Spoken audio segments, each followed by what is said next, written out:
On démarre avec l'actu sociale. Le tribunal de Douai et le barreau de Lille en grève. À partir d'aujourd'hui jusqu'à jeudi, toutes les audiences seront reportées à une date ultérieure.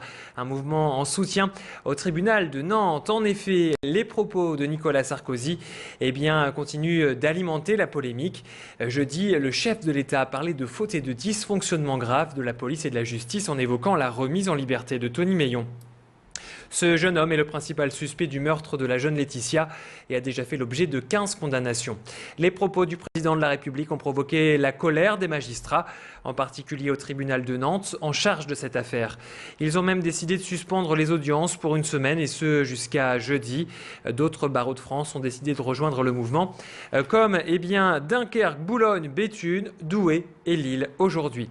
Alors, pourquoi les propos de Nicolas Sarkozy provoquent-ils la colère des magistrats ? Élément de réponse au micro d'Élodie Bernachon.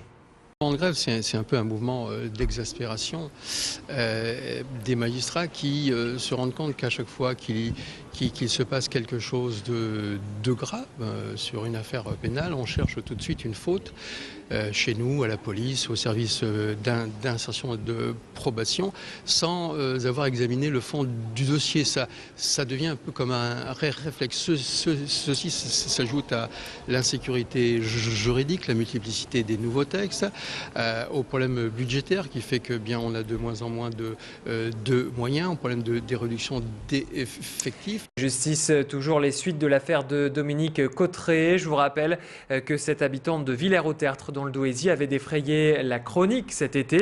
La femme est soupçonnée d'avoir tué et enterré 8 de ses nouveau-nés. La semaine dernière, Dominique Cotterêts avait affirmé avoir été victime d'inceste par son père et émettait des doutes sur la paternité de la cadette de ses filles. Après analyse ADN, Pierre-Marie Cotterêts, l'époux de Dominique, le père biologique des 2 enfants du couple. Sécurité, les 5 braqueurs du casino de Saint-Amand-les-Eaux courent toujours. Peu avant 3 h du matin cette nuit, 4 individus encagoulés et armés sont entrés dans les salles de jeu de l'établissement. Une 5e personne surveillait l'extérieur. En moins de 2 minutes, ils ont réussi à repartir avec un butin de 100 000 €. Les malfaiteurs ont braqué la 50aine de clients et la 20aine de membres du personnel. D'après la police, aucun coup de feu n'a été tiré, personne n'a été sérieusement blessé, mais un des vigiles a reçu un jet de gaz lacrymogène et plusieurs coups de pied. Les 5 individus ont pris la fuite dans une voiture de marque Audi. D'ailleurs, un véhicule ressemblant à celui des malfaiteurs a été retrouvé en Belgique ce matin. Et puis je vous rappelle qu'en novembre dernier, le casino de Lille avait également été victime d'un braquage. Les malfaiteurs étaient repartis avec 20 000 €. Selon des sources proches du dossier, il y aurait de grandes ressemblances dans le mode opératoire des 2 braquages. La police lance un appel à témoins pour retrouver Thomas Ducrot. Ce jeune homme de 26 ans a disparu dans la nuit de vendredi à samedi dernier. Thomas avait passé la soirée dans le bar Le Privilège, situé rue Royale dans le Vieux-Lille. Jugeant qu'il avait trop bu, le Lillois a préféré ne pas reprendre la route. Vers 3 h du matin, il devait donc se rendre chez un de ses amis et qui lui avait prêté les clés de son appartement. Mais 3 heures plus tard, son ami a dû forcer sa propre porte pour entrer chez lui et constate que Thomas n'est pas là. Depuis, personne n'a aperçu le jeune homme. Il n'est pas allé travailler samedi. Son téléphone est toujours sur répondeur. Sa voiture, elle, toujours garée au même endroit. Les proches de Thomas sont donc très inquiets et multiplient les avis de recherche pour tenter d'avoir de ses nouvelles. Depuis hier soir, on a lancé un avis de recherche, donc c'est déjà passé à la télé. Il y a des messages qui sont passés aussi sur la radio. Et ce matin, on a plaqué des affiches partout dans l'île. On a laissé les coordonnées au commissariat, on a dans tous les commerces, sur la rue Royale notamment, là où il a disparu, mais on a été jusqu'à la grande place de Lille. On a vraiment placardé des affiches partout. Donc, il portait des baskets noires, un jean bleu et un petit blouson demi-saison noir, quelque chose d'assez fin.